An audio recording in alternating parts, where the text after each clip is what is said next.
समझ में आई बात?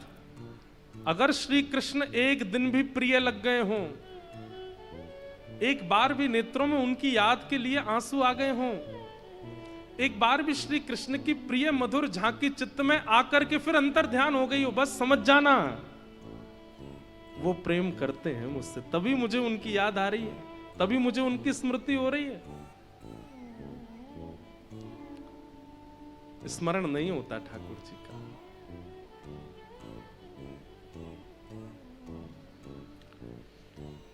सूत जी कहते हैं, यतो भक्तिर अदोक्षजे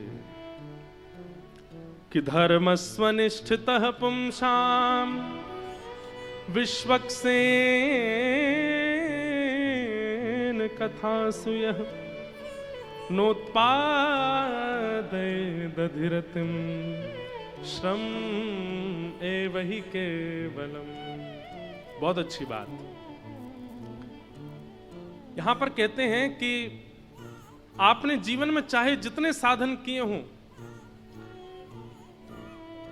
जितनी तीर्थ यात्राएं करी हों, जितने भी भगवत साधन बताए गए हैं, यज्ञ हो, हवन हो, तीर्थ यात्रा हो, नदी स्नान हो, सबकी अपनी महिमा है। लेकिन आपके इन समस्त भावों को ठाकुर जी ने स्वीकार किया, इसका क्या प्रमाण है आपके पास? आप प्रमाण रूप में फोटो खिंचवाते हो। हम बद्रीनाथ गए थे, हम केदारनाथ गए थे, हम गंगोत्री गए थे, यमुनोत्री गए थे, हम जगन्नाथपुरी गए थे, वृंदावन गए थे। लेकिन आपके इन सब तीर्थ यात्राओं से, आपके सोमवार के व्रतों से, आपके एकादशी के व्रतों को, आपकी समस्त उत्सवों को, आपकी समस्त प्रस्तुत करने वाली क्रियाओं को ठाकुर जी ने स्वीकार किया, इसका क्या प्रमाण है? मान लीजिए, इधर देखो सब लोग, मान लीजिए मृत्यु के बाद चित्रकेतु बोलने लगे, भाई देखो तुमको थोड़े दिन के लिए नरक तो जाना पड़ेगा। आप कहोगे ऐसे कैसे चले जाएंगे, हमने तो इतना पुण्य किया था नीचे जमीन पे। तो चित्रकेतु कहेंगे प्रमाण दो। तो वहां फोन थोड़ी होगा आपके पास, इंस्टाग्राम पे देखो हमारी फोटो, ये देखो हमने जप किया, हमने अनुष्ठान करवाए, देखो हमने यज्ञ किया। वहां फोन नहीं चलेगा, नेटवर्क नहीं आते वहां पे। ये सारे प्रमाण पृथ्वी पर चल जाएंगे, वहां कोई प्रमाण नहीं चलता है। वहां तो वही प्रमाण है जो ठाकुर जी ने स्वीकार किया, और ठाकुर जी ने आपके द्वारा प्रदत्त की गई सेवा को स्वीकार किया, इसका क्या प्रमाण है? कितनी अच्छी बात कहते हैं, नोत्पादये दधिरतिम श्रम एव हि केवलम। बोले किसी सत्संग में जाकर के बैठो, कहीं कथा चल रही हो, कहीं सुंदर वृंदावन के हरिद्वार के वक्ता आए हो, बैठो थोड़ी देर ठाकुर जी का सत्संग श्रवण करो। अगर सत्संग श्रवण करते करते उसमें रुचि बन रही हो, और सत्संग में भाव सुनाने वाले वक्ता की वाणी से हृदय में परिवर्तन की भावना मन में आ रही हो, इच्छा हो रही हो श्रवण करने की प्रबल, समझ जाओ हमारे द्वारा किए गए एकादशी, तीर्थ यात्रा, सारे नियम साधन सब ठाकुर जी स्वीकार कर रहे हैं। सत्संग में रुचि बनना, भगवत वाणियों में रुचि बनना, आचार्य चरणों की वाणी में रुचि बनना, ये इस बात का प्रमाण है कि ठाकुर जी आपके भाव स्वीकार करते हैं।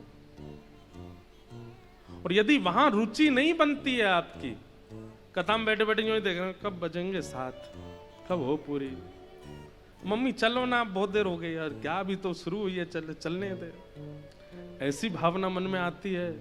कहीं ना कहीं सत्संग जो है, परसों मैंने नामापराध बताए थे ना, उन नामापराधों में ऐसी भावना एक बताई गई है कि वक्ता के द्वारा कही गई वाणी ऐसी लगती हो, ऐसी बड़ा चढ़ा के बोलते हैं, इतना कुछ है नहीं है, ऐसी बात मन में आती हो, तो ये समझ जाइए कि आपके द्वारा किए गए सब साधन ठाकुर जी देखते भी नहीं है उनकी ओर, इसीलिए रुचि नहीं बन रही है कथा में, सत्संग में।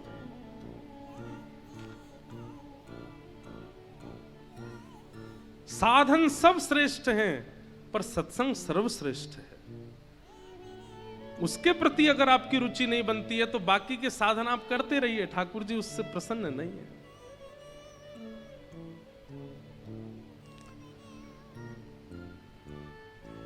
सूत जी महाराज प्रवचन करते हुए अपने भाव बता रहे हैं। अनेक भावों की पुष्टि करते हुए भगवान के अवतारों का वर्णन किया। तत्पश्चात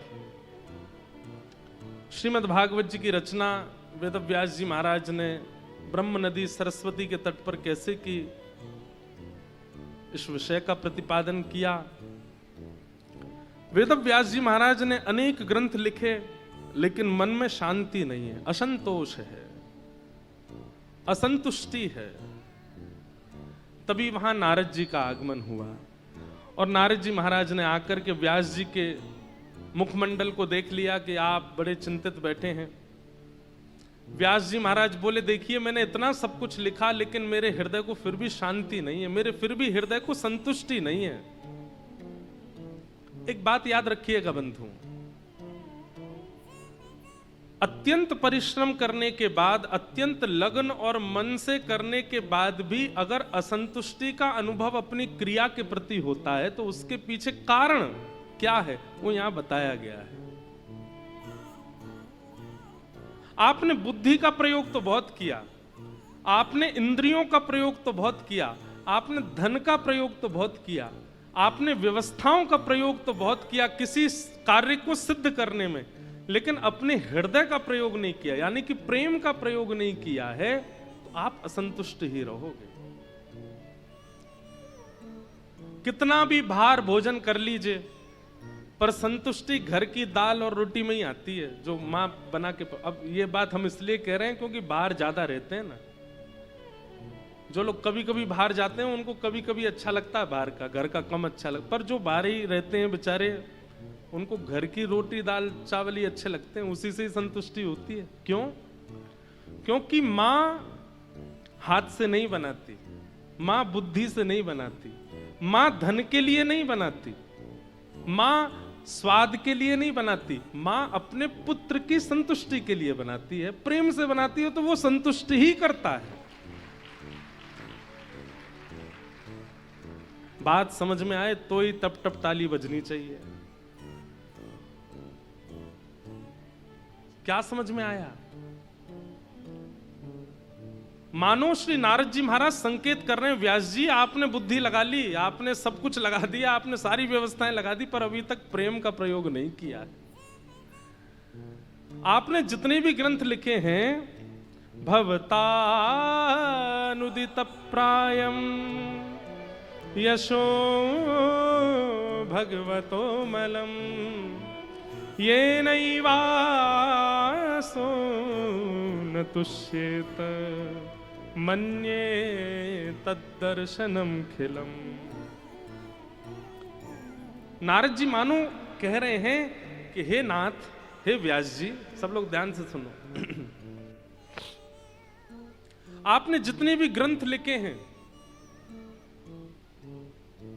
उन सब में आपने चार बातों को प्रधानता दी है, धर्म अर्थ काम और मोक्ष। इनको चतुर्विध पुरुषार्थ कहते हैं। इस संसार में हर व्यक्ति इन चारों में ही मिलेगा आपको। कोई व्यक्ति धर्म में होगा, वो धर्म का ही ध्यान रखता है 24 घंटा, कोई अधर्म ना हो जाए, धर्म से ये करो ये करो ये करो ये करो, वो धर्म में ही रहता है। या फिर दूसरे प्रकार के लोग मिलेंगे आपको, अर्थ वाले, वो उनके दृष्टि में और कुछ है ही नहीं है, केवल अर्थ ही सब कुछ है। अर्थ मतलब धन, अर्थ का मतलब बल भी होता है। तीसरे प्रकार के लोग आपको दुनिया में मिलेंगे जो केवल अपनी कामनाओं की पूर्ति के लिए जीते हैं। वो परिश्रम भी इसलिए कर रहे हैं कि अपनी किसी कामना को पूर्ण कर सकें। वो धन भी केवल इसलिए कमाते हैं कि उस वाली जगह हम घूम के आ सकें, ये कपड़े खरीद सकें, ये वाली गाड़ी ले सकें, ऐसे कमरा बना सकें, ऐसा ये कर सकें। और चौथे प्रकार के आपको दुनिया में लोग मिलेंगे जो केवल और केवल मोक्ष की प्राप्ति के लिए जी रहे हैं। उनका एक ही उद्देश्य है, क्या? निर्वाण की प्राप्ति, मोक्ष मिले, बस मुझे मुक्ति मिल जाए, उसके लिए मैं क्या करूं।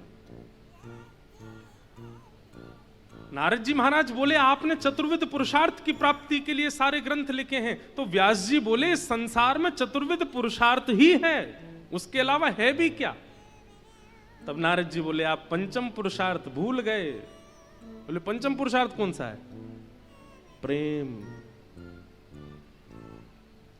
और बंधुओं, जो प्रेमी होता है ना तो उसे धर्म की इच्छा, ना उसे अर्थ की चिंता, ना उसकी कोई कामना, ना उसको मोक्ष की प्राप्ति चाहिए, कुछ नहीं चाहिए। जो प्रेमी है, हमारे ब्रजवासी गाते हैं, कहा करूं वैकुंठ ही जाए, कहा करूं वैकुंठ ही जाए, जहां नहीं नंद, जहां नहीं यशोदा, जहाँ नहीं नंद, जहाँ नहीं यशोदा, जहां नहीं गोपी ग्वाल और गाय, जहां नहीं गोपी ग्वाल और गाय, कहाँ करूं वैकुंठ ही जाए, कहाँ करूं वैकुंठ। हरिद्वार वाले बुरा नहीं मानिएगा, नहीं मानिएगा। हाँ?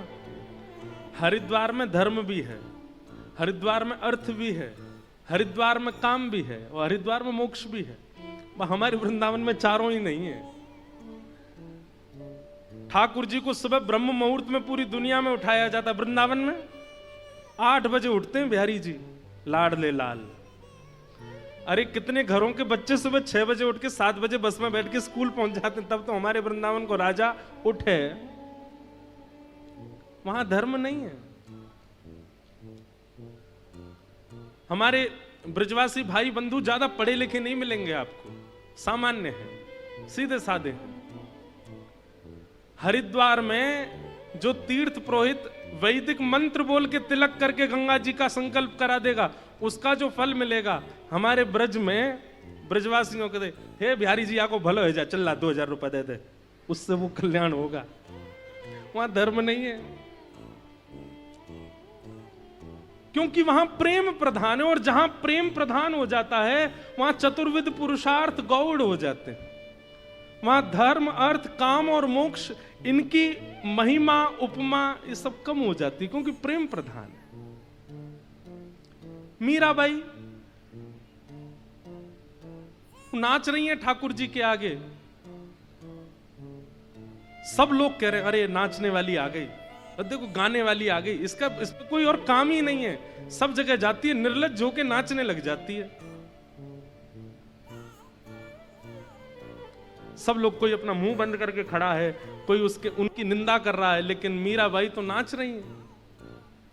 तभी मंदिर के अंदर श्रीनाथ जी की सेवा कर रहे गुसाई जी ने मीराबाई को देखा, और मीराबाई को देखने के बाद जैसे श्रीनाथ जी को देखा, हमारे पीछे देखो श्रीनाथ जी ऐसे रहते हैं नीचे नेत्र करके, लेकिन नृत्य करती हुई मीराबाई पर रीछ करके आज गुसाई जी ने देखा कि श्रीनाथ जी ने अपने नेत्र ऊपर कर लिए हैं और मंद मंद मुस्कुरा रहे हैं, दतुइयां दिख रही हैं ठाकुर जी की। सब अभद्र बोल रहे हैं उस सभा में, लेकिन श्रीनाथ जी मीराबाई को देख रहे हैं। गुसाई जी ने तुरंत श्रीनाथ जी की अंग की माला और बीड़ा प्रसाद तुरंत लेकर के आए, और मीराबाई से कहा झोली आगे करो। मीराबाई ने झोली की दे दिया। ठाकुर जी की अंग की माला सबको नहीं देनी चाहिए, और ये दृश्य देखकर के वहां कई लोग नाराज हो गए।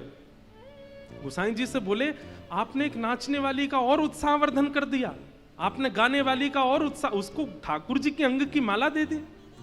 तो गुसाई जी कहते हैं तुमको नाचने वाली दिखी थी, तुमको गाने वाली दिख रही थी, पर मैंने तो श्रीनाथ जी को देखा, मुझे तो सजल नेत्र और प्रसन्न मुद्रा की दतुइयां दिख रही थी, मैं क्यों ना दूं।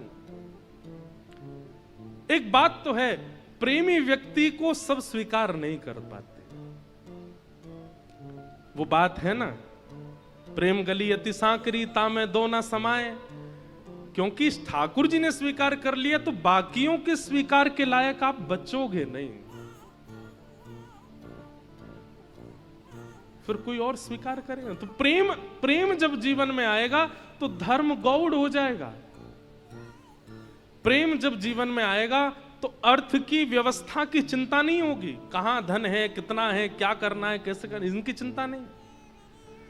प्रेमी व्यक्ति कैसा हो जाता है पता है? सब मुझे दो, ऐसा नहीं, मेरे पास जो है सब ले जाओ। ये प्रेमी का स्वभाव हो जाता है। अभी मैंने आपको कुछ अच्छा दिया, आप उसको संभाल के रख लोगे, अरे मेरे मित्र ने दिया है मैं इसको संभाल के रखूंगा। लेकिन प्रेमी पता कैसा होता? आपने कितना भी महंगे से महंगी वस्तु दी हो, प्रेमी का स्वभाव ऐसा होता, वो आगे जाएगा, उसको कोई अगर याचक दिख गया या कोई और प्रेमी दे, वो उसको दे देगा। वो विचार नहीं करेगा इसका मूल्य कितना है, ये महंगा कितना है, ये मूल्यवान कितना है। उसको अर्थ की इच्छा नहीं होती। धर्म से परे प्रेमी हो जाता है, अर्थ से परे प्रेमी हो जाता है, काम से परे प्रेमी हो जाता, उसकी कोई कामना नहीं, कोई कामना नहीं।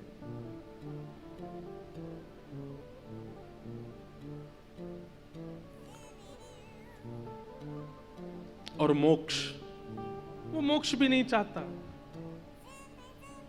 श्रीमद् भागवत के कपिल देवूति संवाद में स्वयं भगवान कपिल देवूति माता को कहते हैं, दीयमान न ग्रहणन्ति।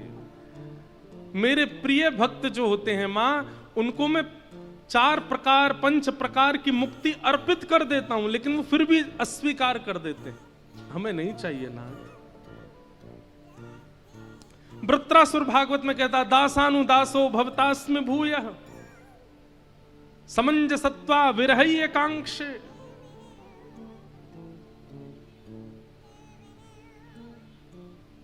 कितने भक्तों का नाम लें हम, प्रेमी भक्त की इच्छा ही परे हो जाती है।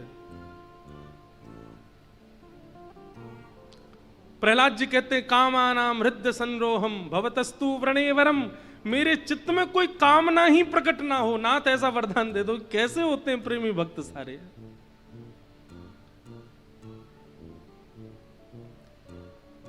कोई कामना नहीं। तो प्रेमी धर्म से परे हो जाता है, प्रेमी अर्थ से परे हो जाता है, प्रेमी काम से परे हो जाता है, और प्रेमी मोक्ष से परे हो जाता है। उसकी तो केवल एक ही इच्छा है, केवल मैं गिरधर की गिरधर मेरे, बस और कुछ नहीं। मैं गिरधर की, मैवं विभोरहति भवान् गदितुं ऋषंशं।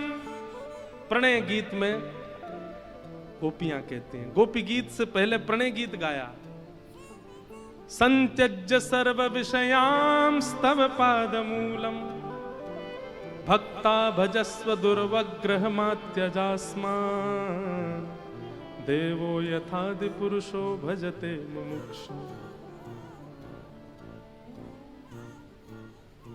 प्रणय कवि पूज्य गुरुदेव भगवान हमारे बैठे हैं, पूज्य पिताजी महाराज।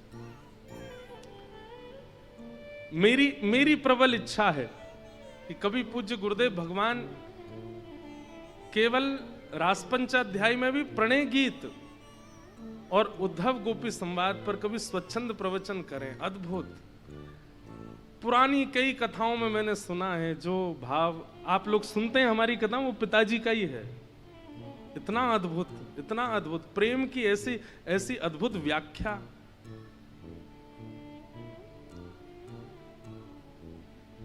प्रेम उसको देखो, एक बात कहूं, मैं कह दूं और आप समझ जाओ, वो ज्ञान हो सकता है, वो बात हो सकती है, वो कथा हो सकती है, वो प्रेम नहीं हो सकता। प्रेम क्या, ना मैं कह पाया और ना आप समझ पाए, वो प्रेम था जो आपके सर के ऊपर से निकल गया और मेरी वाणी विचलित हो गई, वो प्रेम है। नारद जी महाराज व्यास जी से कह रहे हैं कि हे व्यास जी, आपने धर्म अर्थ काम मोक्ष की प्रधानताओं को सारे ग्रंथों में बताया, लेकिन हमारे कहे से एक ग्रंथ ऐसा लिखो जिसमें केवल प्रेम की प्रधानता हो, जहां पर भगवान के निर्मल यश का वर्णन। अब यहां पर गुरुदेव भगवान कहते हैं कि भवतानुदित प्रायम यशो भगवतो मलम। भगवान के निर्मल यश का वर्णन करो। तो क्या अभी तक निर्मल यश का वर्णन नहीं कर रहे थे व्यास जी? कर रहे थे, लेकिन अभी तक वो निर्मल यश का वर्णन नहीं किया है जहां पर ठाकुर जी का प्रभाव ना दिख रहा हो, स्वभाव दिख रहा हो। अभी तक व्यास जी ने जितने ग्रंथ लिखे उसमें ठाकुर जी का प्रभाव दिखता है, उसको पढ़ने के बाद ठाकुर जी भगवान जैसे दिखते हैं। लेकिन आप ऐसे ग्रंथ की रचना करो जिसको पढ़ने सुनने के बाद व्यक्ति को भगवान में लाला दिखे, भगवान में प्रियतम दिखे, भगवान में अपना प्रेमी दिखे, भगवान में अपना बंधु दिखे, अपने सखा दिखे। अब छोटे से लाला हैं, नारद जी कह रहे हैं व्यास जी आपने बताओ इस भाव का कहीं वर्णन किया? व्यास जी बोले कौन सा भाव? एक बार गोकुल में जब ठाकुर जी 2.5 वर्ष के हो गए, 2-2.5 साल के, थोड़ा थोड़ा तुतला के बोलन लगे, तो गोकुल में यशोदा मैया की जेठानी मतलब ठाकुर जी की बड़ी मम्मी ताई जी आई। जैसे ही ताई को आगमन भयो तो यशोदा मैया पहले से ही समझा रही है लाला को, लाला देख तेरी बड़ी मैया आ रही है। बोला अच्छा। जैसे ही आवे ना बाकी पामन में ऐसे दंडवत करियो जैसे बच्चों को समझाते हैं मेहमान घर पे आ रहे हैं, समोसे मत खा जाना उनके सामने, रसगुल्ला लेके भागते हो तुम, ऐसे मत करना, पैसे दें तो हमको दे देना। माताएं बच्चों को पहले से ही समझाती हैं। जब आए तो उनको दोनों हाथ से प्रणाम करना, उनके सामने फोन मत चलाना, नहीं तो यूं कहेंगे कैसा गंदा बालक है इनका। तो बालक बेचारा 2-3 घंटे के लिए इतना सुपात्र बन जाता है। कई माताएं तो बेचारे बालक के हाथ पैर जोड़ती हैं, तू देख ऐसा करेगा तो मैं तेरे को फिर गंगा घाट पर चाट खिला के लाऊंगी। तो वो इसी लोभ में बेचारा सीधा बना रहता है, कुछ तो देंगे। यशोदा मैया समझा रही है लाला तेरी बड़ी मैया आ रही है आज। बोले अच्छा कहा करनो मैया? बोले जैसे ही आवे उनके पामन में गिर जाइयो, ऐसे दंडवत करियो, लिपट जाइयो। ठाकुर जी मैया तेरी तरह करूं, ऐसे ऐसे ऊपर नीचे पाम दबाऊं? बोले हाँ ऐसे कर दियो। अच्छा और कहा करनो है? उनते राम राम करियो और गोद में ले लें तो एक बार ने ऐसे हृदय ते लगा लियो तो ते रीझ जाएगी, और रीझ गई तो को आशीर्वाद दे के जाएगी, मेरे लाला की लंबी उम्र है जाएगी, मेरो लाला खूब खूब सुंदर या को बढ़िया भविष्य निर्मल है जाएगा, उज्जवल है। माँ को और क्या चाहिए? ठाकुर जी बोले मैया बा के बदले मोए कहां मिलेगा? ठाकुर जी बोले मतलब? यशोदा मैया बोली मतलब? बोले मैं इतना करूंगो, बाकी पामन में लौट के प्रणाम करूंगो, बूढ़ी बड़ी मैया बाकी गोद में चढ़ के आलिंगन करूंगो, बातें राम राम करूंगो, तू जैसो कहेगी वैसे वैसे, बा के बदले मुँह कहां मिलेगो? मैया बोली मतलब या में भी तेरो कोई ना कोई स्वार्थ है, या में कछु चाहिए तो है, यहूं व्यापार करेगा? बोले हाँ मैया ऐसे तो करूंगा ना, बता तेरो ही लाला हूं मैं। यशोदा मैया बोली तू बता कहा लेगो? बोले मेरो ब्याह करा दियो बाकी बदले। वाह बड़ी मैया प्रणाम करवे के बदले ब्याह करेगो? ना तो मैया देख ले आन दे, मैं तो बिल्कुल प्रणाम ना करूंगा और अभद्र और बोल दूंगा। वो मधुमंगल सीदामा ने मुझको गारी सिखा दी है वो और बोल दूंगा उनके सामने। यशोदा मैया बोली मैं तो फंस और गई है बोल के। अरे लाला तेरे हाथ जोड़ू तू शांत खड़ो रही। ना मैया देख ले पहले वचन दे मेरे ब्याह करावे कि तब प्रणाम करूंगा। मैया बोली तेरा ब्याह करा दूंगी बस मेरी लाज बचाए लियो। बड़ी मैया आई, जैसे ही बड़ी मैया आई ठाकुर जी तो दौड़ कर गए। नेक्स्ट से 2.5 साल की तो हैं अभी गदमदरा से ठाकुर जी, उनको देख के वैसे ही सबन को मन करे कि हमारी गोद में आ जाए। ठाकुर जी तो दौड़, अरे मेरी बड़ी मैया आ गई, मेरी बड़ी मैया आ गई, तुम्हारे पाम कहाँ हैं? लिपट गए ठाकुर जी, पाम ढूंढे, ऊपर उठा उठा के देखें कहाँ है पाम। अरे कैसे सुंदर पाम है, मैं इनको धो के पी जाऊं, मैं इनको हृदय पे लगा लूं अपने। बड़ी मैया के तो नेत्रन में आंसू आ गए। अरे यशोदा कैसो सुपात्र लाला तेरो। मैया बोली भीतर की कौन जाने, कितनो स्वार्थ दे के पाम छुपा रही हूं मैं। मैया ने गोद में ले लिया। अरे मेरो लाला, ठाकुर जी पहली बार मिले हैं। मैया तेने बहुत बुरा किया। बोले क्यों? मैंने जन्म लेती आंख खोल के देखी, तू ना दिखी मुझे यहाँ पे। बोले अच्छा तो याद है लाला, ऐसी बात बना मैं। ठाकुर जी का स्वरूप ऐसा है, वृंदावन के ठाकुर जी ऐसे हैं, वो वाणी से आपको अपना बना लेंगे, वो नेत्रों से आपको अपना बना लेंगे, वो स्पर्श से आपको अपना बना लेंगे। इसीलिए यहां पर संकेत करते हुए श्री शुकाचार्य जी, श्री नारद जी महाराज कहते हैं, आपने ऐसे ठाकुर जी के स्वभाव का वर्णन कहां किया? कहीं भी तो नहीं। देखो, बड़े लोग प्रारंभ करते हैं, फिर बालक उसका विस्तार करते हैं। वास्तव में भगवान की बाल लीला का प्रारंभ श्री वेदव्यास जी ने किया, फिर उसका विस्तार हमारे सूरदास जी ने कर दिया, हमारे कुंभनदास जी ने कर दिया, हमारे ब्रज के रसिकों ने कर दिया, पर प्रारंभ तो श्रीमद् भागवत से ही हुआ। भगवान की बाल लीलाओं का, भगवान के उस स्वभाव का, जहां पर ठाकुर जी शंख चक्र गदा पद्मधारी नहीं है, जहां पर ठाकुर जी काल रूप नहीं है, जहां पर ठाकुर जी का भयाभय विशाल रूप नहीं है, जहां ठाकुर जी कोमल हैं, जहां ठाकुर जी सरल हैं, वो स्वरूप तो वृंदावन में प्रकट हुआ ना। और उस स्वरूप का वर्णन वेदव्यास जी ने किया भागवत जी में। और किसके कहने से? नारद जी के कहने से। नारद जी कहते हैं, बोले कि व्यास जी, अगर आप चाहते हैं कि आपके हृदय को शांति मिले, संतुष्टि का अनुभव हो, तो अब ऐसे ग्रंथ का निर्माण करो जिसको पढ़ने सुनने के बाद श्रवण करने वाले और बोलने वाले के चित्त में प्रेम प्रकट हो।